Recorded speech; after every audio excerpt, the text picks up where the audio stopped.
Mi padrastro se llevó a mi mamá y a sus hijos a unas vacaciones familiares secretas, dejándome en casa solo sin una sola palabra. Así que me fui de la casa, y lo que pasó después lo cambió todo. Me ignoraron, se arrepintieron después. Hola, Reddit. Todo empezó con una publicación en Instagram. Estaba desplazándome sin pensar en mi feed una mañana tranquila de sábado, medio dormida y tomando café tibio, cuando la vi, mi mamá, mi padrastro Greg y sus dos hijos sonriendo en un resort tropical. El pie de foto decía, el tiempo en familia lo es todo. Parpadeé. Ellos estaban en Bali, y yo en nuestra fría casa de Michigan, donde la calefacción llevaba 2 días fallando, y nadie se había molestado en dejarme ni una nota, ni un mensaje de texto, ni un buzón de voz para decirme que se iban del país.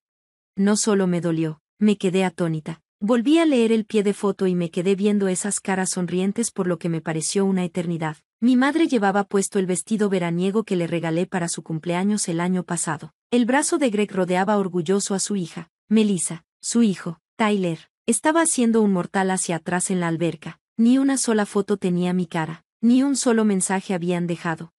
No soy una persona difícil, no busco peleas, no me creo con derecho a nada, ayudo en casa, pago mis propios víveres y cuido al perro de mi media hermana cuando nadie más lo hace. Incluso ayudé a planear un viaje familiar hace unos meses, que cancelaron porque, según Greg, tenía una emergencia en su negocio. Ahora me doy cuenta de cuál era la verdadera emergencia, simplemente no querían que yo estuviera ahí. Le mandé un mensaje de texto a mi mamá, no contestó, la llamé, sonó 2 veces y después se fue al buzón de voz. No era solo la traición de quedarme atrás, era lo invisible que me había vuelto en mi propia familia. Me fui a vivir con Greg y mi mamá cuando tenía 14 años. Después de que mi papá muriera en un accidente de auto, Greg tenía 2 hijos de un matrimonio anterior, y aunque siempre intenté encajar, nunca funcionó del todo. Greg me veía como una carga, no era su hija de sangre, así que no era su responsabilidad. Al principio, mi mamá trató de equilibrar todo, pero con los años empezó a inclinarse más en el mundo de Greg. Sus vacaciones familiares pasaron a ser asunto solo de ellos. Sus salidas a cenar nunca me incluían, a menos que, por casualidad, estuviera yo en casa. Incluso en las fiestas navideñas sentía que era una invitada como mucho. Pero esto fue la bofetada final. Esa noche empacé todo lo que pude, no dejé nota, ni mensaje ni nada. Si ellos podían desaparecer sin aviso, yo también. Me mudé a la habitación de repuesto de mi mejor amiga, Hila. Ella y su prometido fueron tan amables de recibirme mientras yo me organizaba. No era lujoso, pero era cálido, seguro y, lo más importante, no estaba lleno de gente que fingiera que yo no existía. Pasaron unos días antes de que supiera de alguien. Mi mamá finalmente me envió un mensaje de texto, ¿por qué no me dijiste que te ibas? Llegué a casa y tus cosas ya no estaban. Me quedé viendo ese mensaje, sin entender. ¿Eso era todo? Sin explicación, solo eso. Le respondí con una captura de la publicación de Bali. No respondió. Durante las siguientes semanas, intenté enfocarme en mí. Me inscribí en unas clases de arte que había estado postergando. Aumenté mis horas en la librería donde trabajo. Incluso empecé a ahorrar para mi propio lugar. Hila se convirtió en la hermana que nunca tuve. Me ayudó a redescubrir la versión de mí que había enterrado durante años, la que solía reír con facilidad, bailar en la cocina y soñar con abrir algún día mi propio estudio de diseño. Pero el silencio de mi mamá me seguía persiguiendo. Una tarde, recibí una llamada de mi tía, la hermana de mi papá, que vivía a unas cuantas poblaciones de distancia. No habíamos hablado mucho en los últimos años, principalmente porque mi mamá y Greg lo disuadían de forma sutil, pero ella había visto algunas de mis publicaciones en Instagram y decidió contactarme. Me preguntó cómo estaba, y yo me desmoroné. Le conté todo. No se sorprendió, al parecer. Mi mamá se había ido alejando poco a poco de la familia de mi papá desde que se casó con Greg. Mi tía dijo que siempre sospechó que a Greg no le quería yo cerca, que quería empezar de cero con sus propios hijos y no le importaba cómo encajara yo. Entonces me dijo algo que no esperaba: si algún día quieres venir a vivir aquí y recomenzar, mis puertas están abiertas. Lo pensé unos días, pero yo por fin estaba construyendo algo propio. No quería volver a empezar, huyendo de otro rechazo. Aún así, su apoyo significó más de lo que podría imaginarse. Las semanas se convirtieron en meses. Luego pasó algo inesperado: la empresa de Greg se vino abajo. Al parecer, unas decisiones financieras turbias que había tomado salieron a la luz y la mitad del personal renunció. Mi mamá, que había dejado su trabajo como profesora de medio tiempo para ayudar en el negocio, de repente se quedó sin empleo también. Y entonces, como un fantasma del pasado, apareció. Llegué a casa del trabajo una noche y la encontré sentada en la sala de Hila. Se veía más delgada, más cansada, menos arreglada de lo que jamás la había visto. Dijo que quería hablar, que me debía una explicación. Yo no dije nada al principio, solo me senté frente a ella y esperé.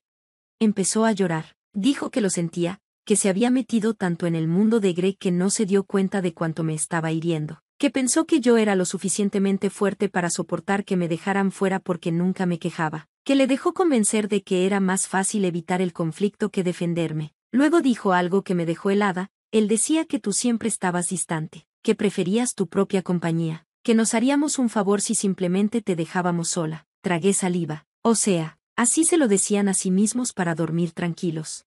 Le pregunté por qué estaba aquí ahora. Dijo que todo se estaba derrumbando. A Greg lo habían acusado de fraude. Sus hijos se habían ido a vivir con su madre. Y ella se estaba dando cuenta demasiado tarde de que había construido una vida alrededor de alguien que no le importaba ni a ella ni a las personas que amaba. Quise sentir lástima. Quise creer que había cambiado, pero lo único que sentí fue entumecimiento.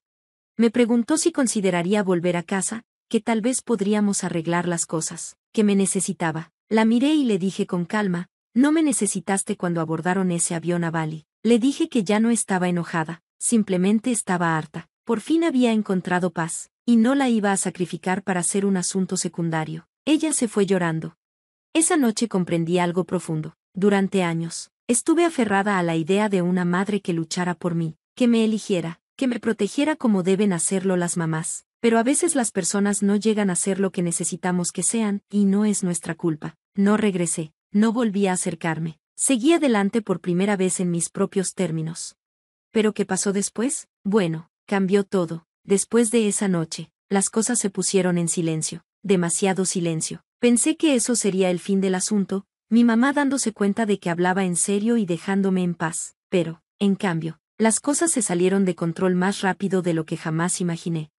Una semana después de que ella apareció en la casa de Hila, recibí una llamada de un número desconocido. Era Greg. Al principio casi no contesté, pero algo me impulsó a escuchar lo que tenía que decir, tal vez para confrontarlo, tal vez solo por ver cuán bajo había caído. Empezó con arrogancia. Decía cosas como, me he enterado de que te va bien ahora por tu cuenta, y siempre supe que sobrevivirías. Eres fuerte. Luego trató de cambiar de tema. Me dijo que mi mamá no estaba bien, que estaba deprimida, que se sentía abandonada, que tal vez le debía algo intentarlo ahora que sus vidas se habían volteado al revés.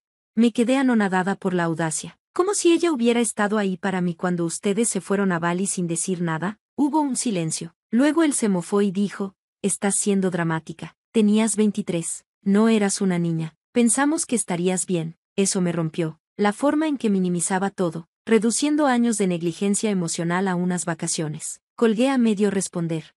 Pero no se quedó ahí. Mi mamá comenzó a mandarme mensajes de texto regularmente, disculpas, recuerdos, hasta fotos de nosotros cuando yo era pequeña. Lo intentó todo para reavivar alguna chispa de conexión, pero no la creí. Todo se sentía demasiado conveniente, demasiado reactivo. Ahora me buscaba porque no tenía a nadie más, no porque de repente recordó que tenía una hija.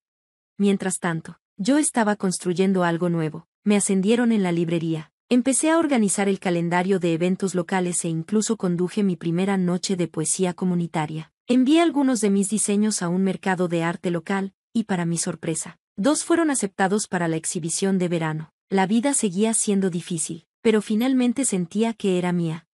Luego llegó la carta. Llegó un miércoles lluvioso por la tarde, sin remite, solo mi nombre en la letra de mi mamá. Me senté en el porche, mirando el cielo gris, mientras la abría. Dentro había una nota escrita a mano, cruda y emocional como ningún texto. Ella escribía sobre cómo perder a mi papá la destrozó de maneras que nunca admitió, cómo Greg llenó un vacío, pero ella dejó que él tomara demasiado control, como pensó que seguirlo significaba seguridad y estructura, pero le costó la relación conmigo. Dijo que no esperaba perdón, solo quería que yo supiera que sabía que había fallado. Terminó con, si alguna vez encuentras en tu corazón intentarlo de nuevo, aquí estaré, pero entiendo si nunca lo haces.